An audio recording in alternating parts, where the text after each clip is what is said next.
Bueno, buenas noches, bienvenidos a todos, muchas gracias por acompañarnos en esta ocasión.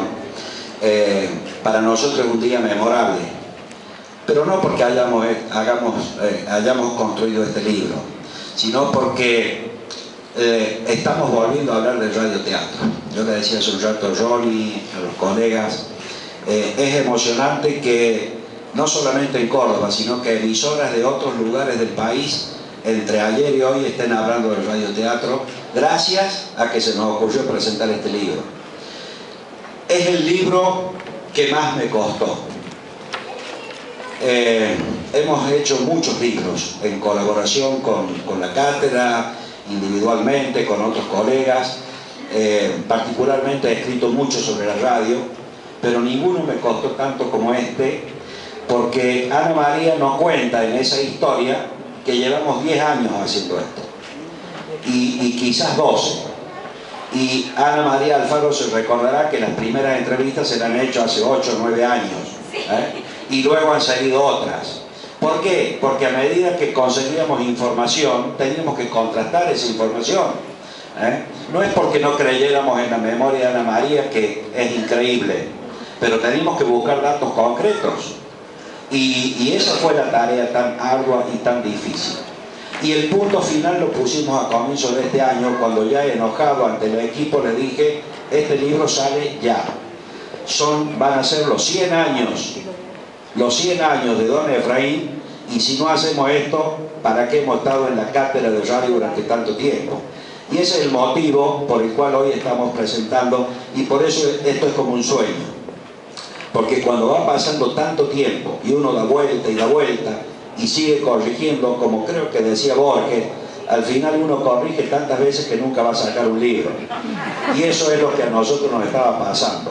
Porque los otros libros, cada 1, 2 o 3 años estábamos sacando un libro de radio. ¿Cómo puede ser que este, que relativamente no era una cosa del otro mundo, aunque sí, hurgar en la historia, encontrar tantos datos, comparar cosas, porque Ana María nos decía algo y Don Efraín nos decía algo parecido, pero donde algo no coincidía y tenemos que salir a buscar el documento, ¿no es cierto? Porque el historiador tiene que encontrar los documentos y tiene que establecer fechas certeras. Incluso, hasta les digo más, ahora me daría vergüenza tener que decirlo, pero se los tengo que confesar. Durante 3 años estuvimos convencidos de que la primera obra de radioteatro se había hecho en Córdoba, porque todos los elementos que encontrábamos nos remontaban a finales de los años 29, y en el 29 también había habido una obra en Buenos Aires, y nosotros creíamos que íbamos a encontrar ese dato, estábamos casi seguros, hasta que nunca lo encontramos, y obviamente no podemos decir que el primer radioteatro se haya hecho en Córdoba. Incluso tampoco lo encontramos entre toda la documentación que Don Efraín nos ha ido cediendo en el tiempo. Pero bueno, me encanta que en el país se vuelva a hablar del radioteatro. Me encanta los programas que ha estado haciendo Ronnie, porque evidentemente Ronnie es un amante del radioteatro, como lo debemos ser todos los que tenemos un poco más de 50 años, o incluso 60. Pero también saben que nosotros estamos apostando siempre a que esto en algún momento continúe, y por eso insistimos en la formación académica. Soy el culpable de que en las universidades argentinas se estudie el radioteatro, pese a todo lo que en su momento nos dijeron, porque no fue fácil, y acá hay gente como Graciela, que la veo por allá, y otros colegas, y hay chicos que han estudiado conmigo en la universidad, y como nos decían: ¿para qué estudiar el radioteatro si es una cosa que ya no existe? Esto fue de la historia, del pasado, ¿por qué estudiar esto? Y es muy simple, y por eso ahora y siempre se tendrá que estudiar en las universidades de radioteatro, porque es el formato más completo y complejo que tiene la radio. Hacer otro tipo de radio es fácil, hacer radioteatro es complejo, es complicado, porque hay que jugar con los 4 elementos. Jugar con la palabra hablada y la música es fácil, pero jugar con la palabra hablada, con la música, con los efectos de sonido y con el silencio, eso sí que es complicado. Entonces la radio ya no puede ser improvisada. Para hacer radioteatro hay que trabajar mucho. Y ese es quizás uno de los elementos por los cuales no tenemos tanto radioteatro en el país. Y sí lo seguimos teniendo en Europa.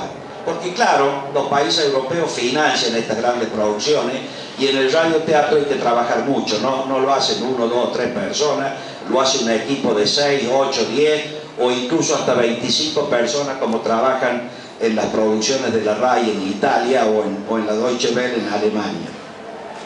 Pero también, ¿por qué el radioteatro? Porque es la pregunta, ¿no? ¿Por qué venimos con esto del radioteatro? Bueno, porque a mí, como a muchos de ustedes, como le ha pasado a Ronnie, nosotros mamamos ese radioteatro cuando éramos chicos.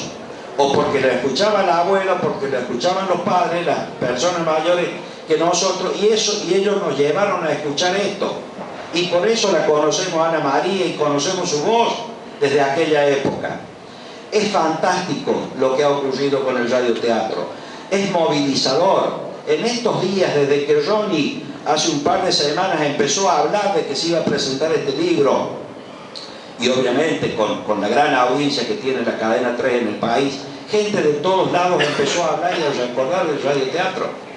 Les aseguro que las últimas 2 semanas con quien me he contado anécdotas personales con el radioteatro. Y me parece que ese debiera ser el próximo libro de nuestra cátedra. Hacer un análisis de lo que la gente ha sentido a lo largo de su vida. La gente recuerda cosas, asocia el radioteatro con momentos de su vida. Ustedes no saben las historias fantásticas de las que me he enterado en los últimos días, solamente por esto. Bueno, y las cosas que le cuentan a Ron y la participación que ha habido cuando él se ha estado refiriendo a esto. Pero nuestra tarea es académica. Nuestra obligación fue hacer este libro. Por eso cuando nos agradecen o nos felicitan, no es necesario que lo hagan, porque nosotros trabajamos de esto. Es decir, es nuestra obligación producir este tipo de obras. Y de hecho venimos produciendo, como decía, muchas cosas en materia de radio. Pero bueno, es una enorme alegría que este libro haya tenido la repercusión que está teniendo. Esto quiere decir que no estábamos equivocados, que hay mucha gente que recuerda el radioteatro, que tenemos que insistir en esto, que tenemos que seguir fomentándolo. Y yo creo que si para muchas emisoras la producción del radioteatro es costosa, nosotros podríamos colaborar desde la academia, desde la universidad, porque estoy seguro que hay muchísimos estudiantes, muchísimos graduados, muchísimos ayudantes que han pasado por nuestra cátedra que trabajarían gratuitamente para poder hacer nuevamente radioteatro en las emisoras del país. Así que les agradezco muchísimo, sobre todo les agradezco la presencia de los que realmente han hecho el radioteatro en Argentina. Yo les voy a ceder la palabra a ellos porque creo que va a ser lo más importante de esta noche, escuchar lo que ellos nos puedan decir. Pero no quiero finalizar sin agradecer a la gente que ha participado, porque son muchísimos. Aquí están algunos, pero imagínense a lo largo de 10 años estudiantes que fueron ayudantes y que se cansaron de ser ayudantes, que se fueron y que después volvieron y que siguieron. Es muchísima la gente que ha colaborado. Es enorme la capacidad de trabajo que ha habido para llegar a esto. Y lo que nosotros ponemos en el libro debe ser el 10 o el 15% de lo que conseguimos. Pero esto nos costó sangre, sudor y lágrimas poder llegar a esta conclusión. Pero bueno, ustedes van a ser los mejores jurados para poder opinar sobre lo que vamos a dejar escrito en este libro, en este homenaje fundamentalmente a don Efraín, pero también a Ana María, a Ronnie, a Miguel, a Clidy Suárez, que a último momento no ha podido venir, y a muchísima otra gente. Ustedes han visto en el video, han ido pasando, ahí hay 100 nombres de personas que nosotros hemos rescatado en nuestro libro, que han tenido vinculación con el radioteatro en Córdoba, aunque algunos de ellos eran de Buenos Aires, pero que vinieron y participaron en el radioteatro en Córdoba. Así que muchas gracias a todos y ojalá esta obra sirva para que el radioteatro sea nuevamente parte de la programación de las emisoras en el país. Muchas gracias.